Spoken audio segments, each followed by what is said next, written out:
એટલે વાસી ફૂડને તાજી બનાવી દીધું છે.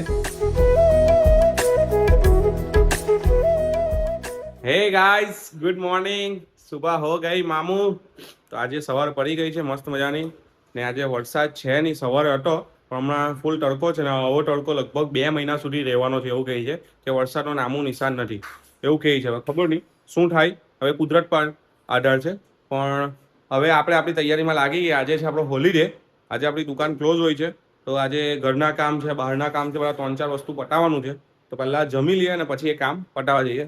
જમવામાં બનાવ્યું છે મમ્મી આપણા દેશી દાળ ભાત, રોટલી અને શાક. તો પહેલાં એ આપણે ગ્રહણ કરી લઈએ આજે. અને આવી ગઈ છે મસ્ત ગરમા ગરમ વેરમી, કારણ કે આજે છે ટાઈનો જન્મદિવસ. તો એના માટે આપણે મસ્ત ગરમા ગરમ વેરમી અને ઘી ખાઈ લઈએ સાથે.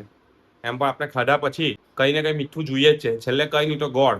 તો આજે આ ગોળની વેરમી આવી ગઈ છે, તો જમી લઈએ. પહેલી શરૂઆત થઈ ગઈ છે. પહેલાં આપણે આવી ગયા છે ડ્રાય ક્લીન કરવા માટે ટી શર્ટને.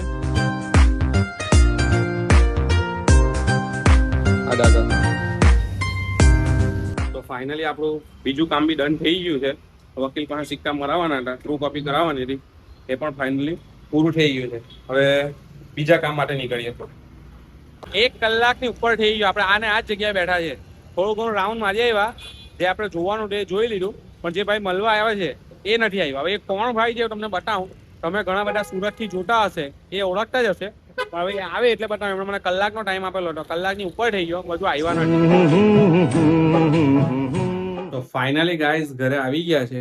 જે કામ પટાવવાનું હતું, જે મહાનુભાવ આવવાના હતા, એ થોડુંક લેટ કર્યું ને આપણે બી કામ હતું એટલે પછી કશે નીકળાયું નથી ને ભાઈ હાથે મુલાકાત નથી થઈ.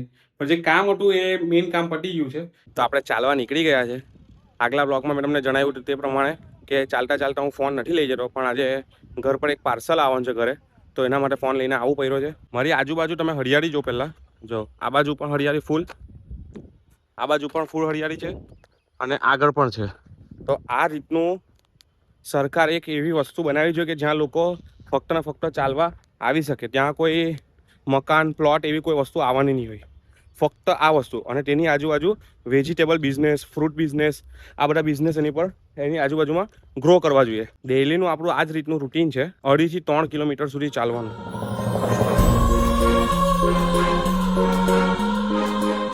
ગાઈસ, આ જે ખુલ્લી જગ્યા છે એમાં ટૂંક સમયની અંદર સિમેન્ટ કોન્ક્રીટના જે જંગલ બની જવાના છે, લોકોના ઘર બની જવાના છે. પછી આ રોડ પણ બ્લોક થઈ જશે ચાલવા માટે. તો જેમ બને તેમ જેટલી હવા લેવાય એટલી લઈ લઈએ છીએ અહીંયા. ને તમને એક રિક્વેસ્ટ છે કે જે રીતે નવા ફ્લેટ લેવો છો, નવા ઘર લેવો છો, જેમાં જે રીતની એમ્યુનિટીઝ તમને બતાવવામાં આવે છે, તો એ એમ્યુનિટીઝ ખરીદવા કરતાં કોઈ એવી જગ્યાએ મકાન ખરીદજો જેમાં એમ્યુનિટીઝના બદલામાં તમને એવી એમ્યુનિટીઝ મળે કે જેમાં એક ટ્રેક્ટર હોય, નાનું અમસ્તું ખેતર હોય, ખેતરમાં 2 ગાય હોય, બકરી હોય. બસ આ રીતની એમ્યુનિટીઝ ખોદવાની કોશિશ કરજો. ગાઈસ, તમે આ ઝાડ જો, એની સાઇઝ જો ખાલી, કેટલી મોટી સાઇઝ છે. હવે આ એક ઝાડ આપણને કેટલી બધી વસ્તુઓ આપે છે તમે સમજો. પહેલાં તો એની જે ડાળી આવે તે ડાળી એ દાંતણ માટે, કે ભાઈ સવારે બ્રશની જગ્યાએ દાંતણ કરી શકાય એટલે દાંત ચોખ્ખા. પછી એના પાંદડાનો રસ પીવાથી શરીરની અંદરનું ચોખ્ખું. પછી એના જે પાનનો ધુમાડો કરીએ તો મચ્છર નહીં આવે. પ્લસ એનું થડ જ્યારે બી ઉનાળો હોય ત્યારે છાંયડો આપે.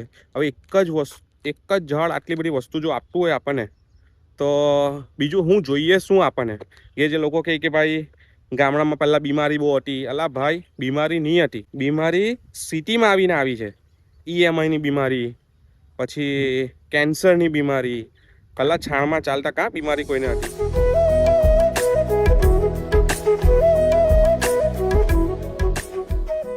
ગાઈઝ, આજે એટલી બધી ખુશી થાય છે કે ઘણા સમય પછી આપણે આપણા તબેલા પર આવ્યા અને ગાય જોઈએ ને એટલે એક આનંદ થાય.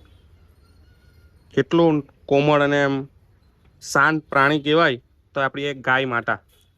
જોનો તબેલો કેટલી ગાય છે. અને ગાઈસ, આજે જ મેં એક વસ્તુ જોયું કે ભાઈ ન્યુઝીલેન્ડની અંદર 1 કલાક ખાલી ગાયને ભેટવાના $2500. વિચારો, $2500 આપવાના છે. ને આવો એક ફેસ્ટિવલ જેવું ચાલે છે કે ભાઈ તેમાં તમારે કલાક ગાયને ભેટી શકો અને પોતાનો જે થાક હોય એ દૂર કરી શકો. બોલો હવે આપણે અહીંયા તો આ મફતમાં છે, એની અંદર ખાવાનું બી મફતમાં છે અને હાથ ફેરવવાનું બી મફતમાં છે. તો ભાઈ પ્લીઝ દિવસમાં એક વખત આવજો. આના ઘણા બધા શું કે ફાયદાઓ છે, એટલે ખાલી ફાયદાઓના માટે બી આવજો, ફોટા મૂકવા માટે પણ આવજો, પણ ખાલી કોઈને ન્યુસન્સ થાય એ વસ્તુ નહીં કરતા. ને મારી એક તમને બધાને એક રિક્વેસ્ટ છે કે જે પણ દિવસે તમને એવું થાય ને કે ભાઈ આજે સુસાઇડ કરવું છે, હવે જિંદગી જીવીને કોઈ ફાયદો નથી, તો થોડી ક્ષણ કાઢીને કુદરતના ખોળે બેસવાની ટ્રાય કરજો. હવે તેમાં તબેલો હોય કે પછી કોઈ નદી કિનારો હોય કે પછી જંગલ હોય, એક વખત જોજો.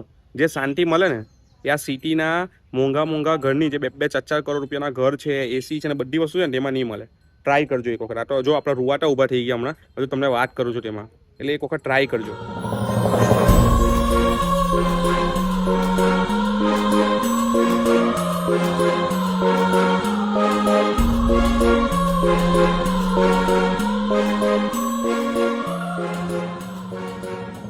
આ હતો એક તબેલો. ગૌશાળા તો નહીં કહેવાય, પણ હવે લોકો ગૌશાળા તરીકે એને યુઝ કરે છે. એમ તો એક પર્સનલ વ્યક્તિનો જ છે.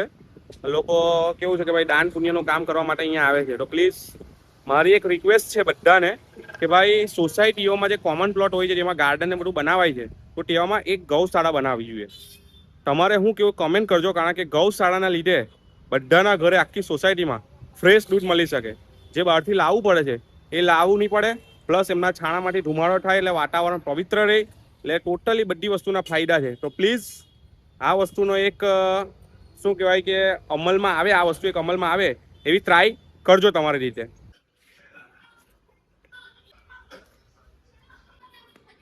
તો આપણે આવી ગયા છે લેન્સકાર્ટની અંદર એક ફેમ જોવા માટે. હવે એ ફેમ આપણને મળે છે કે નહીં આપણે જોઈએ.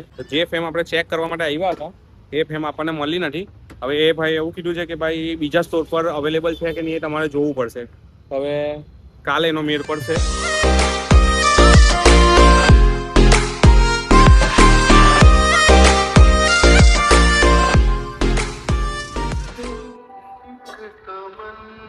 કેવું મસ્ત મ્યુઝિક વાગે છે. તો ફાઇનલી આપણે આપણા ઘરે આવી ગયા છે ને મમ્મીએ બનાવી દીધી છે આપણી મસ્ત મજાની રસોઈ. એટલે વાસી ફૂડ ને તાજી બનાવી દીધું છે આપણી વઘારેલી ઈડલી. અમને એવું કે તમારા માટે ભાજી લઈ આવે, તમે ખાઈ લેવો. મેં કીધું ના, આપણે તમે ઘરે બનાવો ને ચાલે. એ લોકો વ્યવસ્થિત એ લોકોને ફેવરિટ વસ્તુ ખાઈને આવ્યા, હજુ કહેતા નથી. અમને મારા પપ્પાએ અમને કીધું છે બનાવડા, પણ એ લોકો તો મસ્ત મજાને ખાઈ લીધું. અમને ઈડલી ખવડાવે છે વાસી ફૂડ ને તાજું કરીને. ડોળા કરીને કેમ જોઈશ? તો આપણી રાખડીનો સ્ટોલ ટૂંક સમયમાં આવી રહેલો છે. તો એના માટે આ રાખડી કાઢી છે એ ફર્સ્ટ ભગવાનને બાંધવા માટે. પૂરું રાજેશ્વર મહાદેવ દાદાના મંદિરે જવાનું છે અને ત્યાં બાંધવાની છે. તો એના માટે એક કાઢી નાખી છે. બાકી આ તમે જોઈ શકો છો, આ બાજુ આ છે, આ બાજુ આ છે, બધામાં રાખડી છે, બધામાં રાખડી છે. તો વહેલી તકે સ્ટોલ રેડી થાય એટલે તમને લોકેશન ને બધી વસ્તુ આપી દઈશ. આવવાનું ભૂલતા નહીં.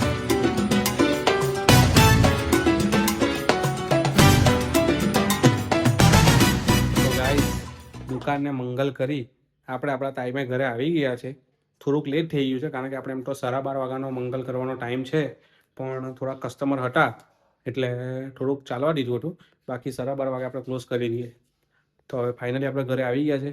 થોડીક ભૂખ લાગી છે હલકી, થોડોક નાસ્તો કરી લઈએ પછી સૂઈ જઈએ. આઈ હોપ કે તમને વિડીયો આપણો બ્લોગ ગમ્યો જ હશે.